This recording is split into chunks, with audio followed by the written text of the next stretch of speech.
Everybody, welcome to another episode of the Fair Chase podcast. Before we start this episode, we're going to again take a little time to thank a little bit of the people who help make this show possible. First up is 2O Gear. It's a new brand that we just started partnering with. They make awesome high-end technical hunting clothes, camo. And so they're based in Michigan, and new company. We've tested them for months. I tested them in the whitetail season last year. Great merino base layers. Yep, great awesome merino shells. base. Awesome new pattern. A great system for going out west, but we'll use it a ton in the whitetail woods too. So really excited to work with them. 2ogear.com. Go check them out. Next up is Worldwide Trophy Adventures. It's an awesome, basically, connection to outfitters all over the world. So as a lot of people know, good hunting ground is really hard to come by. And oftentimes the best way to ensure that you're going to get in a good spot, or maybe you need to legally have a guide, is to go through an outfitter. Mm-hmm. And so, as you might know if you've heard us before, we've had good experiences and bad experiences with outfitters. Which means, in order to ensure you're going to have a good experience, you have to do a ton of research, you have to talk to people, it's just a lot of messing around. Worldwide Trophy Adventures, or WTA, does a lot of this work for you at no charge. So by booking your trip through WTA, you can rest assured that you'll be in a good location with a reputable outfitter that they've certified and endorsed. If you're looking to book a trip of a lifetime like I am, just headed to a moose hunt here through WTA, you're going to want to check them out. Go give them a call. Actually, I have the number right here. It's 1-800-346-8747, or check out their website at worldwidetrophyadventures.com.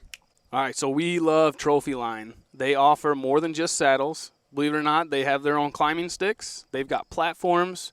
They've got a ton of extra packs. gear. They've got packs. They've got everything. Knee pads. Everything that you're going to need to be a saddle hunter, they have it. So if you want to start saddle hunting this year and get into the game like everyone else and really love hunting even more, go to Trophy Line, check it out, use the code TFC10 to save yourself 10% on that purchase. We're big bow hunters. Sights, quivers, stabilizers, those kind of things are really important if you're going to have a deadly setup.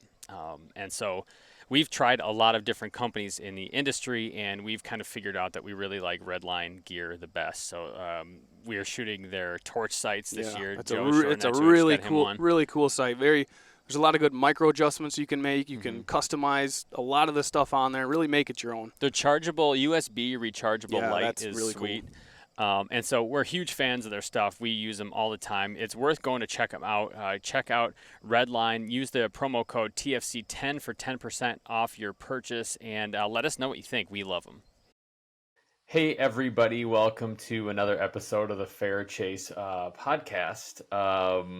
We've been busy hunting this fall and had some time to come up for air and record another one, which is sweet. I have the time, and I don't mean to brag, but I'm tagged out in Michigan. So basically we have 2 buck tags here. I filled them. Now I guess I'm doe hunting or just finding somewhere else to hunt. So if any listeners have like a real slam dunk spot in the Midwest region, just give me a call. I can handle it for you. I've been hot right now. I'm walking 4-leaf clover in the woods. Today we've got Dillon on the call, and Dillon, so a couple things. I'm going to introduce you before you even letting you speak. Because I knew of you in 2 different ways. I saw a clip of you talking about how elk aren't real, and I thought it was funny. And you and Ben, whatever his name is, the shed crazy guy, making fun of each other, which was entertaining. And then I saw you also had been rocking the 2O gear, which if people follow us and listen to the ads at the beginning of this podcast, they'll know that's one of our primary sponsors now for this show and some of the things we do. So with that being said, that's how I know Dillon. Dillon, why don't you introduce yourself and tell everybody a little bit about who you are, what you do, things like that. Yeah, man. Thanks so much for having me on. My name is Dillon. I live in Northwest Montana, in a place not really known for the best elk hunting in Montana. And for years, I was just trying to present myself as badass hunter guy. Yeah. And then about a year ago, I was like, that's not who I am. I'm not very good at this, but I'm not very good at hunting, but it's the thing that has kind of defined me for a long time and obsessed with it. So I just started making fun of myself on the internet. And fast forward a year, me talking about how elk don't exist.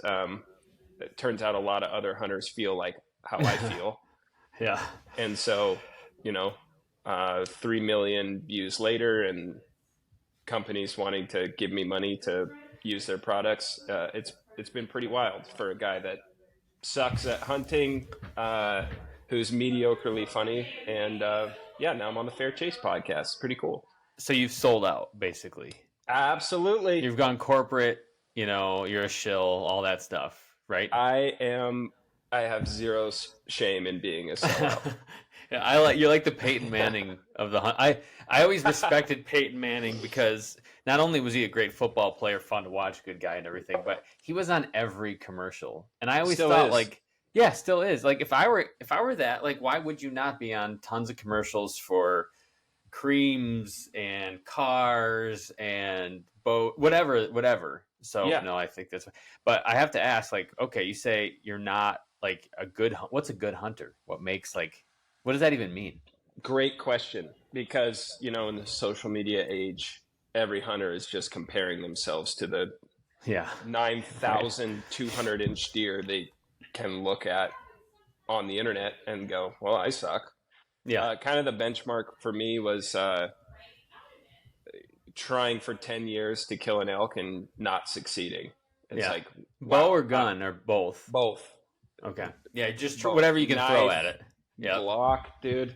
Just no success, getting really close, very unlucky, and then having to go online and see like, oh, there's another 360 bull that this 12-year-old killed. Cool. so lame. Yeah.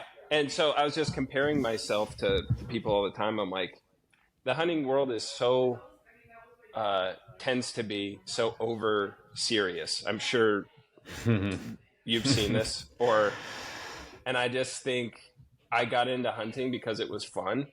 So Yeah. let's bring that back. Like, who cares?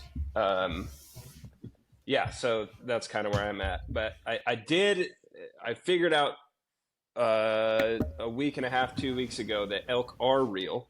Yep. I killed my first bull after 10 years of trying. Well, so here's my take on it. First of all, people keep quoting this video to me and they name the guy and I never remember, but a guy saying like shooting a 190 inch whitetail is not like as big of a thing as it was that a few years ago. I saw that clip. With some money and some, whatever, you can make it happen. But I don't necessarily think that means you're a good hunter just because you shoot a 100 or a 350 inch bull elk. Sure. Like to me, and what I've always liked about the podcast, we've talked about this a lot, is I get to have fellas like you on who have done things maybe that I haven't done or do it in a different way. And selfishly, I just like to steal their tactics and become a better, like throw them in my tool belt and just try bunches of things, which, actually has worked really great because the way that I maybe even go about something like, so I'm in Michigan, deer hunting here is totally different than it was before based on just like an amalgamation of, a bunch of different guys who have hunted all over the world and tried different things, and I liked what they said or whatever. But it's really interesting to talk about like what is a good hunter, because it's like a guy that can just stack kills, and I know several people like that fairly well. It's like I wouldn't say you're a good hunter. You kill a lot of things, which is cool, but I don't know that makes you a woodsman type hunter where you could just be dropped off and do well anywhere. Yeah. No, that's a good point, and it's an interesting topic of conversation because, I'm tagged out. It's not a big deal. Must be freaking nice. I mean, I'm tagged out so early in the season. It's crazy. Yeah. But but I like this because now I'm taking all my friends that have never hunted or they've never shot like a good whitetail. A good whitetail to me, dude, if it's 120 inches, I can rarely pass a deer, especially like my public dream land is to hunting fill my dream is to fill my house with 120 inch whitetail skulls. If I have all my walls filled and they're all in the 120s, and I can die happy because that's For funny sure. fine with me, Oh, so yeah, fun. dude. I mean, up here in Montana, we're not really known for having the biggest whitetails in the world. So public land, if you can find a 120 inch deer, and the last 4 or 5 years in a row, I've killed a whitetail over 120 inches. And I hunt with some guys that are very, very picky. You know, they're not shooting a whitetail if it's under 150, and they're Yeah. like kind of balking at the 150-inch deer. Yeah. I don't know if that'll ever be me, dude. Especially like bow hunting all September, getting my ass kicked. Yeah. My trigger finger is so itchy come deer season that I don't know. But the thing is, like, I still get excited about those deer, Yeah. and I think that's you shoot what you get excited about. If it's a spike, if someone DMs me a picture of a spike, first deer I've killed in 5 years, I am like about to cry tears of joy for that person. You know, I just think it's awesome. It's totally cool. All right, we're going to take a pause here real quick and just thank a few more guys and companies that help make this show possible. First up is Vortex. We can't say it enough. We love their glass. We love their binoculars, spotting scopes, rangefinders, their apparel. James is rocking a nice little hoodie here. They make awesome stuff. And if you guys are looking to make a purchase at Vortex, go over to their website and use the code TFC20 to save yourself 20% on the next purchase. That's a big, good discount. Use it. Head over there and get something. A bow makes a man. Does and, it? Yeah, that's what I was told. And we're big fans of Prime Bows. Shooting it for years, Michigan-based company. We're shooting their latest Revix series of bows. Mine's that 36 long boy. I'll generally take a few shots right back here and just. Yeah, we're huge fans. Smooth, great balance. They're just go check them out. There's tons of technology. One of my favorite things that they have is their grip. Space age technology keeps your hand warm even when it's cold.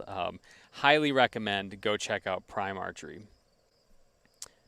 Finally, Lathrop and Sons boots. Your feet kill animals. Like the more you walk, the more chances you have at getting that big buck, that big elk, moose, whatever it is. Lathrop and Sons have been kind of our go-to boot of choice for a while now. We've put in a lot of miles, taken them all over the place. There's no leaking. It's comfortable.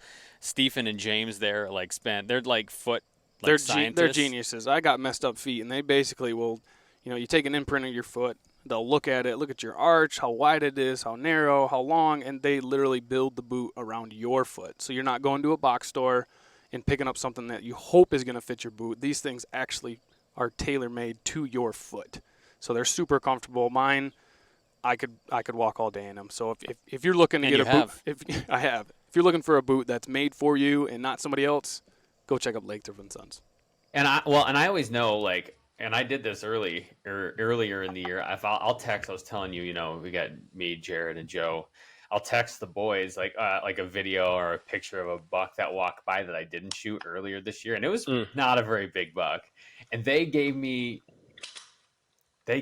crap for a long time about that. Like, I can't believe, like, he's right there. I was on the ground, it was all with my bow. That's He's so like, cool. It's right there, and I'm like, I guess this is my line. But no, but like you said, I mean, if you're excited for it and like you want to haul it out and cut it up and enjoy that, like I'm all for it. Heck yeah, man. I still get the shakes like filling a doe tag. Yeah. And I've been hunting since I was 12 years old. And I don't know, for me, when you post silly stuff about hunting online, a lot of the community does not like that. So some of the comments I get are like, dude, insane, like some borderline death threats. Yeah. Like, I'm just trying to have fun. I don't understand how any hunter can hunt the West or be in a tree in the South. I don't understand how. For me, like when I'm out there, I feel small. I see a grizzly bear track and know, like, man, this could be it. This could be it for me today. I just feel like such a small thing out there, and I don't understand how anyone can hunt and then leave the woods feeling like I'm the baddest motherfucker on the planet. I don't understand it either. But it's prevalent in the industry, And I get DMs now, like, especially like having a little bit of money coming in and brand deals, and like they say stuff like, man, I kill this big a bull every year. Why are you sponsored? I'm like, because I don't have the personality of a potato chip. Yeah. Like, exactly. You go be an asshole somewhere else. Brands don't want to work with you. Like, doesn't matter what you kill. It's like, I just think there's a resurgence happening right now of, oh yeah, hunting is fun, and that's enough. Yeah. Exactly. Well, when we even started out, I had a friend who became a friend. I didn't really know him at the time, and company that we were beginning to work with, and he said, like, killing the deer or whatever is kind of the easy part. Like, you can go and pay to kill a deer somewhere. Like, that's Yeah. not where the challenge is in all this. And so I think he's probably right about it. Not being, I like the potato chip, I like that. Not being a potato chip is pretty helpful, and Yeah. we get it too. Like, and I'll say this, like, we post a lot more memes lately, or is that what it is when it's a video with text? Is that a meme? Yeah.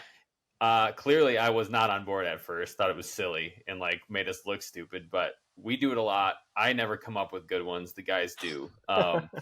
And with the comments we get for just like goofing around are ridiculous. Like you said, people get Crazy. upset. Like they're just, and this is low level humor stuff. We're not like, this is not high level stuff. People are giving us the business. Even I posted a video last year. I had a buck coming in, and it's like a 360 video. It's on me, and my plan was to like set it up, put it on me, and then when the buck came in, it would swing around and show it and shoot it or whatever. It was going to be awesome in my mind. I'm wearing like this gray wool hoodie, this Duckworth hoodie, like it's a Montana company, and which I love it. I just wear it all the time, right? And I throw a filter on. I posted. I actually ended up fumbling the arrow. I had messed with my trigger tension, and so he gets, and I get like this, and it goes thunk, and my arrow just, I've told the story in the podcast. That's before, amazing. But with the filter, so not only people were engaged with that, call me an idiot, and like, I can't believe you would ever shoot a deer. You can't even not fumble an arrow. There's a lot of that. But with the filter, my sweatshirt looked blue, then not gray. And people came out of the woodwork. It made it. We had a couple million views because they're like, "You Deer can't kill see it. blue. Deer see They blue. see it as yellow." Yeah, it's like, well, it wasn't blue, and so, but again, like you said, just people are like, they're so smart. Suddenly, they know my situation, and I was commenting back like, "No, it's gray. It's gray." They're like, "Dude, you're trying to tell me it's gray. It's clearly blue." I'm like, I don't know, man. I own the sweatshirt. I don't know what to say. But again, it's like people just coming out of nowhere, just commenting and thinking like they know everything. I'm like, I would have shot that buck if I would have fumbled, blue or no blue. Here's what I've realized is the people talking smack to other hunters about nitpicky things like that, their wives suck. Their children are monsters. Their wives don't let them go. They're the type of women that say, pick the weekend you want to hunt. And they're just angry that you're out there and they're not. It's jealousy, you're saying. There's 100%, man. It's an epidemic of hunters that have zero sense of humor. And it's like, guys, if you can just like blow air out of your nose and keep scrolling, you're going to have a way less miserable life. Yeah, I like that. But the thing that they don't realize, because they're all stupid, is them commenting is fun. Yes. They comment, and then you look at their profile and go, "Oh, I'm going to roast him back." Just keep it lighthearted. Yep. They keep getting more mad commenting. The algorithm goes, "This post is popping off. Let's show it to everybody." You're putting money in Dylan's pockets, people. Yeah. Every time you do that, he grows that much richer. You're putting tens of pennies in my pocket, man. So I appreciate it. But no, that's what they don't understand is if you're that mad, don't comment, don't respond, because you're just showing this video to more and more people. And so it's like an inside joke in my mind of they get worked up. I get to practice like roast jokes, which is one of my favorite things ever. Yeah, you're pretty good at those. I noticed. Like some of them are a little like they're pretty good. They're personal. I'm glad I haven't been on the receiving end. No. Like once we become better friends, that's when I like it.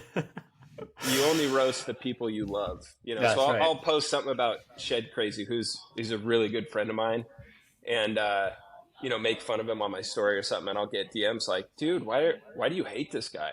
Like it's the exact opposite. Yeah, it's the exact opposite. Yeah, I experienced something similar when I shot traditional archery for a while. Like those guys are like, "You're shooting 3 under, you're shooting split finger, you shoot, you have a clicker on your bow. That's not trad. You wear camouflage. That's not trad. And so I came to the realization that I just wasn't trad at the end of the day. I don't Dang, know man, what I'm I so was. I sorry. wasn't trad though. So Man, those guys are a different breed of elitists. And they hey, are.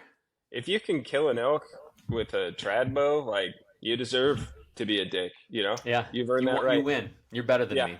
Yep. you are. I never did. I accept it. Yep. And I'm okay with that.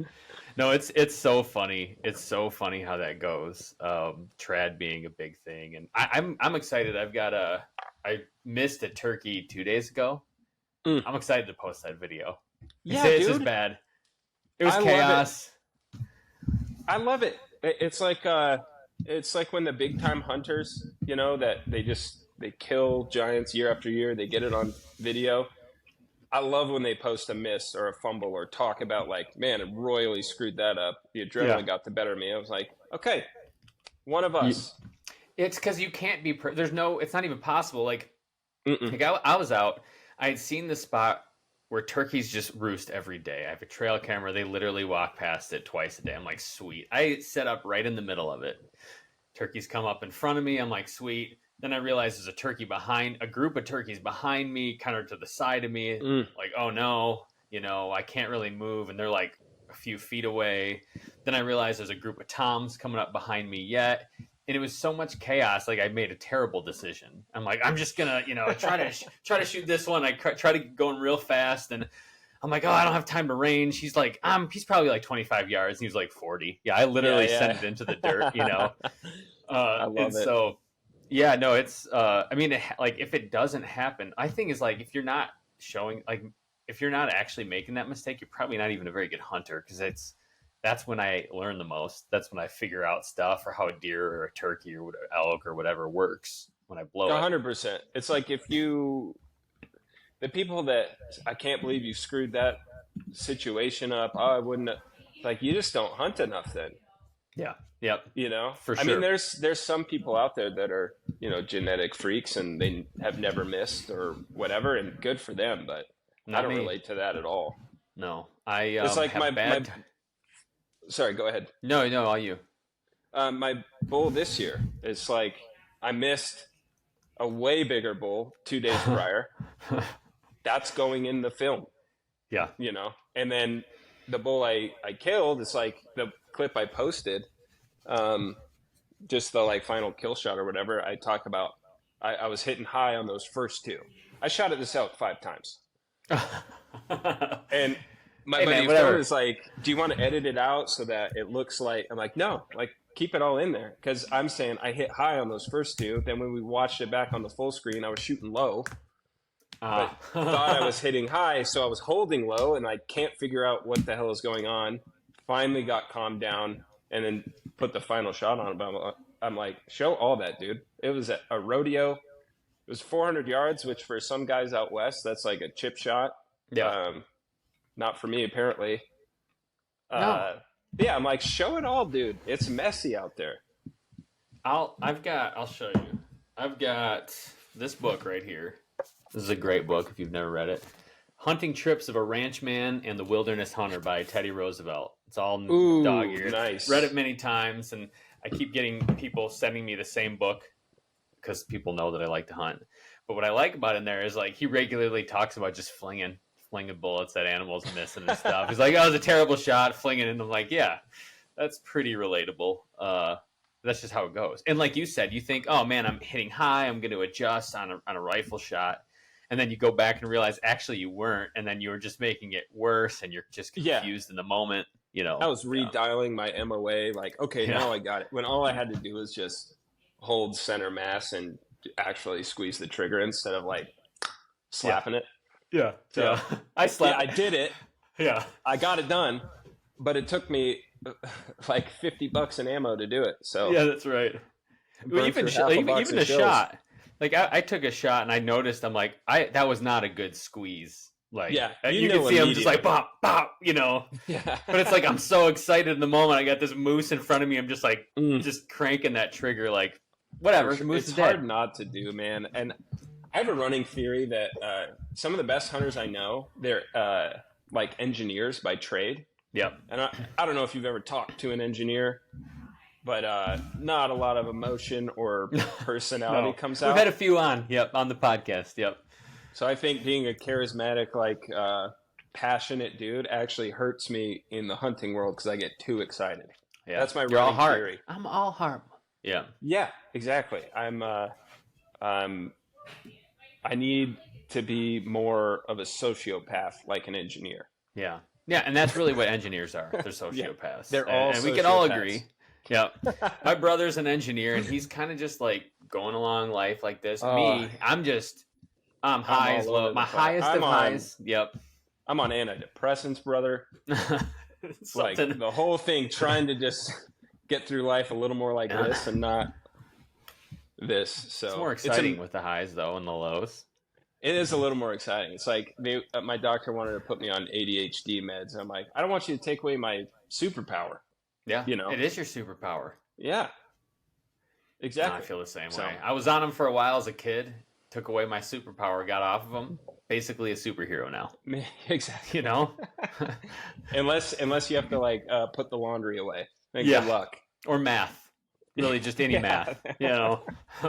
Then I'm in trouble. That's gonna be or simple instructions. Actually, I found I'm not much of a follower. So Yeah. what can you do? No, So I you're hear tagged ya. out. You're tagged out in Montana. You've got how many deer tags you guys get?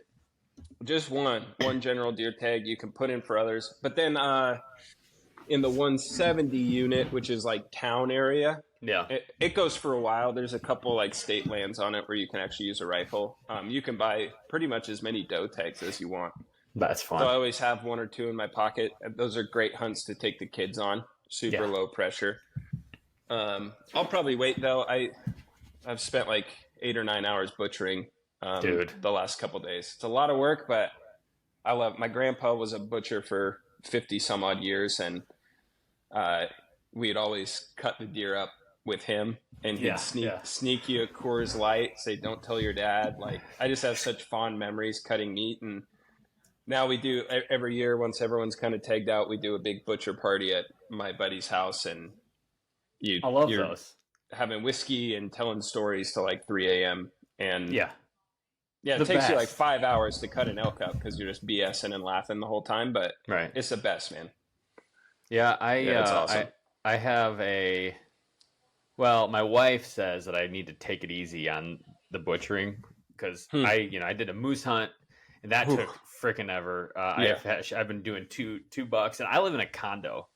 And so butchering in a garage at a condo, it's like my neighbors are like, why is there a trail of blood coming out of the garage down into the sewer in front of That's your where garage? you just yell, don't worry about it. And Don't you worry leave about at it that. and don't get on my bad side. Don't call the police. That's right. Yeah, Yeah. you're only going to be asking for trouble. And so she's like, you're going to be a point, of discussion on the HOA meeting. And like, Hell yeah. that's right. They're going to know who deals dirt naps. And that's me, But so she's like, you got to take it easy. The freezer's full. So I've started to can, Dude, I love I'm a huge advocate of canning wild game. Yes. Dude, it's yes. amazing. Throw that bitch in a stroganoff sauce. Game over, dude. Oh. Sorry, I'm cussing more than usual. I don't know what your policy is. Hey but man, bad I words. let the you get to decide. It's a choose your own Okay. adventure type situation. Well, fuck me. No. Yeah, so that's sorry. right. In terms of language, it's really your call. No, I know, Okay. and I love because I grew up with that. We would do canned venison with one strip. I don't know why they put always a strip of bacon on top. So Bacon or like half a jalapeno or something. oh, the jalapenos on there, Yeah, so good. It's so good and so underrated. It's Yeah. like candy. Yeah, But and so I don't know if you've ever killed a bear, but canned bear meat is like I never my canned it. favorite. That makes sense because then it's so Favorite. much less messing around. I might try that. We like to. We've got usually a yearly bear hunt in Montana. Dude, So hey, we've got a mutual sponsor. Let's hook something up next spring. I would love that. We always go. Well, 2 years ago we went too early. Oh wait, and that we did in Alaska this year too. We go a little early. It's always you go to a spot you think is money, and it's like 4 feet of snow. up there or something like that. But yeah, dude, we should definitely. I love bear hunting. Dude, it is so fun. Up here in the Kalispell area, man, we have so many bears. I mean, and you can kind of pick the hunt you want. You can go to like the big tall backcountry stuff in later May. Yep. Or you can just still hunt logging roads or predator call. Killed a lot of bears predator calling, and you can kind of just pick the hunt you want to have. And it's so fun. It's warm. It's tons of glassing, so you're just BSing around a fire the whole time. Yep. It's one of my favorite hunts of the year. And there's a lot of bears. Like we do real Tons. well. Tons and of the bears. bear meat is so good. It's so good. Yeah, people that say, I don't know. I've never had a bear I didn't like. No. Although I haven't had like a coastal fishy bear. Yeah. So I can't comment on that. I haven't had one of those, but like you shoot a fall bear up here, or even spring bears, man, they're so good. And yeah, you got to worry about like trichinosis, but I usually just make, I don't know what term you call it in the Midwest. We call it smokies. Smokies. Yeah, see, this is crazy to me, dude. People don't know what smokies are. Like jerky or like hot links? Like, I think most everyone everywhere else just calls them like brats. Like jalapeno cheese. We always call them smokies. I thought that was a universal term, and apparently it's not. No, I like it though. I might steal it. Because they're smoked. They're smoked sausages. Smokies. Yep. But no, I like that. I like to steal terms. Like I said, we talk to people from all over the country. So like one I've stolen is hollers. Like the people down south, they're like, you got to go down that holler, look for that bug. I don't know what that is. It's like a drainage? Yeah, it's like a drainage or a valley or like a hollow, but they call it a holler. Yeah, holler.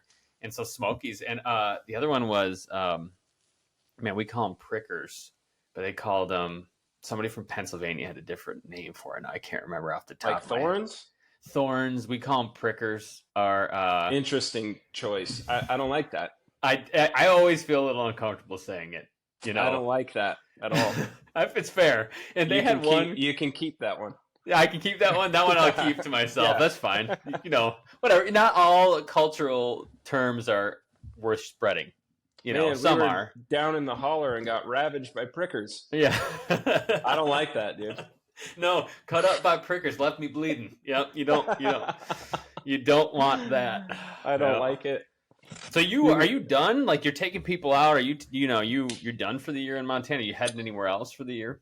No, dude, I'm done. I never draw any fun tags, so I'm done. I have a doe tag left. I'll take the boys out later in the season, but I honestly like filling tags early so I can just hunt with friends and take new guys out. That's like my favorite thing, and because they listen, Yeah. Yep. And taking a buddy out who has like a day or two for the season and getting their tags filled is almost more rewarding than filling my own.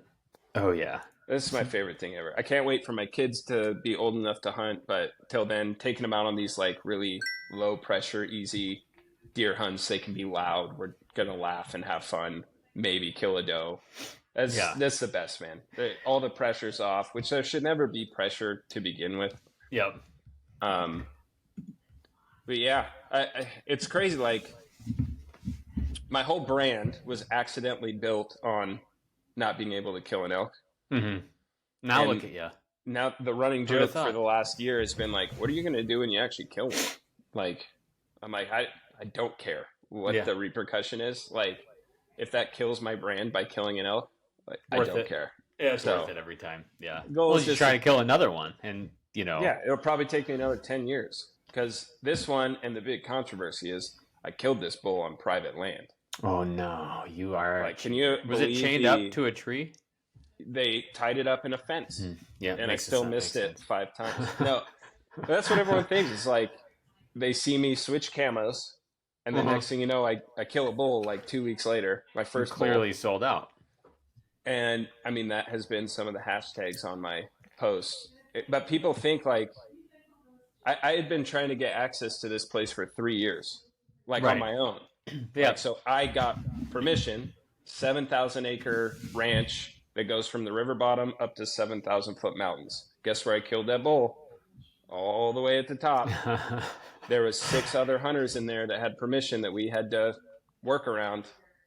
That's really public. That's not far from public land at that point, you know. People think I got some camo and they paid for me to go on a high fence hunt. And even if I did, yeah, who cares? Yeah, it's still awesome. Who cares? Does that herd not need to be managed as well? Right. Just because it's on private land, you know? No, so. I feel the same way. I mean, like I said, most hunting, especially deer hunting, we do is public land. All the bear hunting we do public land. Like this is the first animals I've ever killed on private land. Yeah, since moving to Montana. It's hard to do, and like so, on the one private land chunk that I hunt is 9 acres in Michigan. Yeah, exactly. So it's like, you know, I did shoot a deer there this year, one of my bucks there, but still, like, nice. Yeah, not to brag, but I'm going to throw that out again. When I tagged out. No, you guys have been killing some great deer, man. It's awesome to see. It's all with so a bow, fun. Dude. I've never killed a dang thing with my bow except my pride. You know. We'll have to change that. Come to Michigan. We'll get you we'll find you a 120-inch buck. Let's talk to 2-0 in Vail, man. Let's get They're something here. on film They're together. right in our backyard. 2-0 is north to here. They're like a Michigan an hour. company, right? Yeah. That's awesome, dude. No. So we should make it happen. They're a great company, man. My sponsorship is through Vail, and Vail's the one that they did the camo pattern on the 2-0 stuff, and it looks awesome. It looks super unique. I got a ton of comments and people like, "What is that?" Yeah, like it's this cool new company. They're great. I've been really impressed with their gear, especially hunting the West, and been really impressed with it. And it's like what I told Vail. I was like, for me to switch from Kuiu to this, like it's gotta be pretty good because I've got $4,000 in Kuiu just sitting in the garage right now. Yeah, and love that stuff. Have loved it for a long time, and yeah, I tried it out. I'm like, all right, let's sign the deal. This stuff is pretty good. Yeah. So I've been super impressed. We thought the same thing. It's been good, and we've actually been wearing their. They've got some whitetail stuff coming out. That's what I heard. Are you allowed to talk about that yet?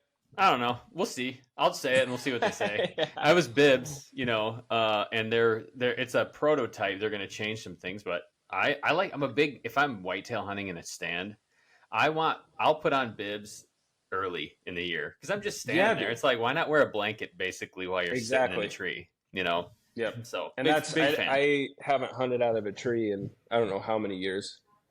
But yeah, I like to see a lot of these Western companies. A lot of the big names have been like, we're not going to make whitetail stuff. Yeah. And now to see them doing that and coming out with some really awesome stuff. All the big brands are coming out with great whitetail gear. I'm excited to see what 2-0 does. Yeah, I totally agree. Like some technology into keeping me warm, which is for sure, like very, very much welcome. So you're not going to, you get any big hunts coming up in the spring or anything other than our bear hunt, coming up here? Our bear hunt, Vail. I hope Vail's listening. Yeah, that's right. We're gonna need at least $5,000 a piece to pull that off. Well, and a lot of private land. Access. I'm gonna need a new bow. Let's be honest. You need a backup just in case. Exactly. No, the only hunt on the books for this year is doing a goose hunt in Kansas. Oh, cool. Very cool. That's a Vail thing as well. They're getting their social media people together for a goose hunt. So goose not going to say no to a free trip. I love goose meat, man. But no, I'm not a huge waterfowl guy. To me, it's just a whole nother expensive lane to get into. And I just don't got the time. But growing up in North Idaho, like jump shooting geese and ducks, so fun. That's the way to do it. Yeah. When you're it's like a lot cheaper on that way. the dike of the river with your buddy and you just hear 1,000 geese just going bananas and you're like, 1, 2, 3, go. It's like Vietnam. Yeah. It's crazy. You limit out in 3 shots, Just aim center of the cloud and just center mass. Yeah, exactly. No, I'm the same way. I'm looking forward to that. Yeah, that's cool. That's very cool. I'm trying to get outside of the state of Michigan to some of our southern neighbors who have longer deer seasons and more deer tags. Yeah, I have a twin brother who just moved to Georgia, and he just killed his first Georgia deer last week as well. So that was huge. So happy for him. But he's like, I have 10 deer tags. Yeah. And it's like $100 for a non-resident to go scoop up 5 or 6 deer tags. So the deer don't get huge over there. They do in like the suburban areas, but these plots of public land, the WMAs, I think they call them. Yep. It's like the unit my brother killed his deer. He probably killed like 110-inch deer, 115-inch maybe. And the record for that WMA was 127 inches. No way. Yeah, so he like killed like one of the bigger deer in that unit, I bet. So that's really so funny. Cool. Yeah. So fun. It's different. You know, it's so cool to go to a new place, at different deer, different situation. You're managing towards the different thing. That's like my biggest goal for this next year is, you know, for the longest time, it was like, I'm primarily a meat hunter. I'm going to kill a deer or two every year, maybe an elk if I get lucky. But say I put in for all these tags, I don't have the money to go do them. But I hate myself for not building points, you know, because now that I'm at I'm basically a middle-aged man. I'm 33. It's all downhill soon. You think about it. I've been talking to my wife about this, and every time she's like, shut up. But I'm like having this midlife crisis of like, my knee's already hurt. My neck is ruined for life. How many more hunting seasons do I realistically have where I can do like these big boy hunts? 20 years? 30 if I'm lucky? Yeah. Like, I'll find the money. I will manipulate a sponsor if I need to. That's right. Trick them, which I feel like that's what I'm doing now. Yeah, I feel that way too. Like, are you sure? I don't kill a lot. Are you sure you want your product in my hands? It's always like, but me? Yeah, dude, I just hate that I haven't been building points for like the last 15 years. So this next year, I'm putting in every Western state and just trying to get as many opportunities as I can. Wise. You don't have too much time left. Your hourglass is running out, dude. That's how I feel, dude. It's keeping me awake at night. Yeah. No, I had it the other day. I get up and I'm kind of doing one of these, and I had a cold, so I'm like, turned my head and kind of made that sound at the same time and threw out my back. I couldn't even sit I couldn't drive. We were getting in the car to go to church. I'm like, Laura, I can't drive to church. We're at my cottage. I'm like, you have to, instead of going from the cottage to church, you have to take me straight home. I can't sit. I can't even sit. So I'm yelling. I'm crabby about it. And it's I felt a little better. And you know what I did? I up and went and shot another deer and dragged it out, and that jacked it up again real bad. Well, dude, back's too hurt to go to church, but you can go kill a deer. The next day, yeah. Hey, I got that for you, comment. Bud. Yeah. God's mad at you. Yeah, I got that comment. You're better already. I'm like, yeah, I just needed a few hours. You know, I still watched it online. Yeah, exactly. So, yeah. I love it, dude. Yeah, well, awesome. Hey, we're coming up on time. Like I said, I wanted to just get in touch with you. Had been seeing your stuff. Thought you were worth a conversation at least. See what this is all about. You know. Yeah. So for people who are listening, who might not know who you are, what you do, how can they find you? Yep, I'm just on Instagram right now. Dillon Deitz, Dillon Deitz. This year I'm going to start uploading to YouTube. So I don't have a name for YouTube yet. I'd like to keep it at just Dillon Deitz, but I know YouTube is a whole nother animal. So I'm just going to be repurposing all the short content on there, and then hopefully have a hunt or two filmed to put on there as well. But for now, just follow me on Instagram at Dillon Deitz. And my whole thing, like my whole brand that I'm building, is just keep hunting fun. Yeah. And that's the whole thing. So if that sounds like something you're interested in, give me a follow. It's been a fun journey. Go do it. It's fun. And hunting is fun. Hunting is fun, dude. Yeah. It's the funnest thing in the world. I don't know if you've ever experienced this, but when you put a lot of pressure on yourself to kill an animal or think you've got to compete with what people are putting on social media, if hunting stops being fun, you're doing something wrong. Yeah. It shouldn't be that way. It's not a grind. No matter how many people say it's a grind online about their hunts. It's just not. Like there are people who are trying to, make ends meet, people in the hospital with what terrible things happen to you in life. And like, you're out hunting. It's not a grind. Sorry.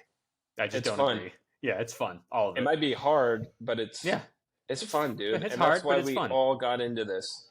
Yep. And so that's my mission statement, and I'm sticking to it. So thanks for having me on, man. It was an absolute pleasure.